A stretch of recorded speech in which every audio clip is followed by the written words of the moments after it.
All right. Hi, guys. Hi.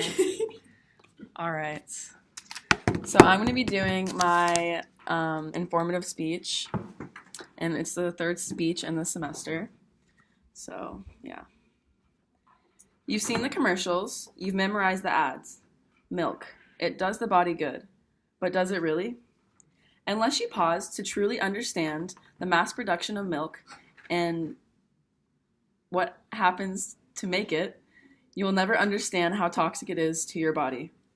Now, I'm not here to say milk has zero nutritional value, but as an adult, you must understand and weigh the negatives and positives of what you put in your body. Considering we've all been kind of brainwashed to think milk is good for you, in this speech, I'm going to give you 3 reasons why it might be bad for you. First, let's talk about the hormones found in milk. One hormone in particular is called recombinant bovine growth hormone, or RBGH, and you're going to hear me talk about this a lot. It's injected into American dairy cows for the purpose of stimulating cow milk production to accommodate the demand of the American consumers. It is scientifically proven that this hormone, when consumed, not only affects the human hormones, but also can be passed through a mother into a baby, like when a mom is pregnant, and it can affect the baby even before it's born. That's only one of the negatives of RBGH. And according to the American Nutrition Association, in 1994, the Food and Drug Administration, FDA, approved the use of RBGH. And according to RBGH manufacturers, injections cause cows to produce up to 20% more milk. The growth hormone also stimulates the liver to increase IGF-1 levels in the milk of those cows. IGF-1 is proven to be harmful to humans. In fact, so harmful that these hormones are illegal outside of the United States. According to the American Cancer Society, it is highly likely that IGF-1 promotes transformation of normal breast cells into cancerous cells. In addition, IGF-1 maintains the malignancy of human breast cancer cells, including their evasiveness and ability to spread to distinct organs. The prenatal and infant breast is particularly susceptible to hormone influences. Such imprinting by IGF-1 may increase future breast cancer risks.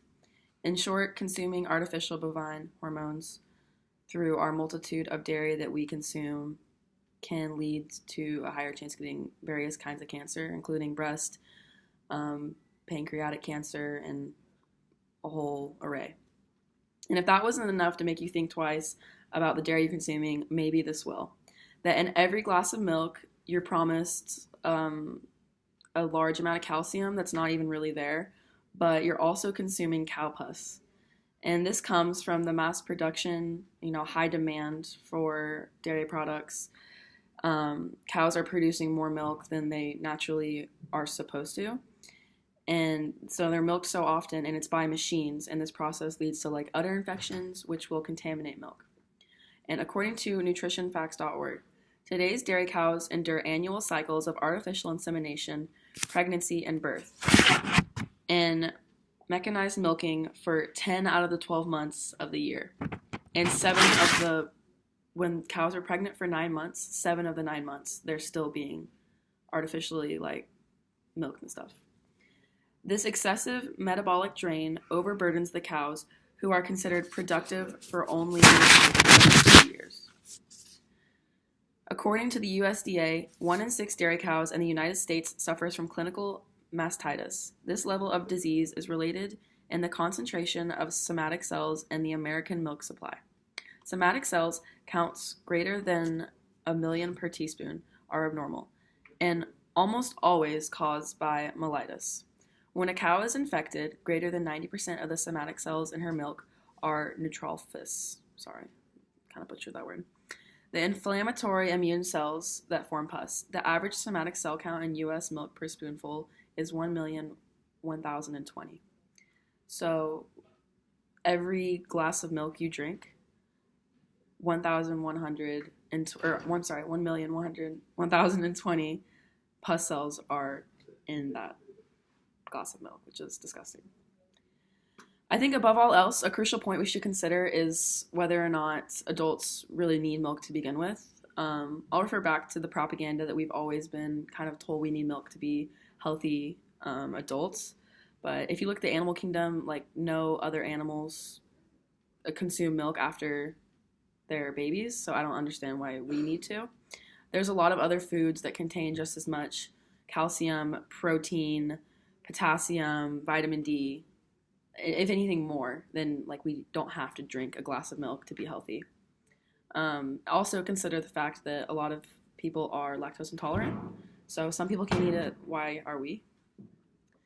So Andy Belanti from healthcareline.com said milk is simply not necessary in our diet. Every nutrient in milk can be found in whole plant foods. So in all these points, I'll conclude that I like dairy. I do consume it. I'm not advocating eliminating all of the dairy out of our diet. What I'm saying is we need to be an informed consumer and make dairy choices that are higher quality through local hormone-free grass-fed options. Also considering plant-based options for milk, almond milk, coconut milk, soy milk. And you might find that you like these a lot and it won't even make you miss the real thing. So thank you.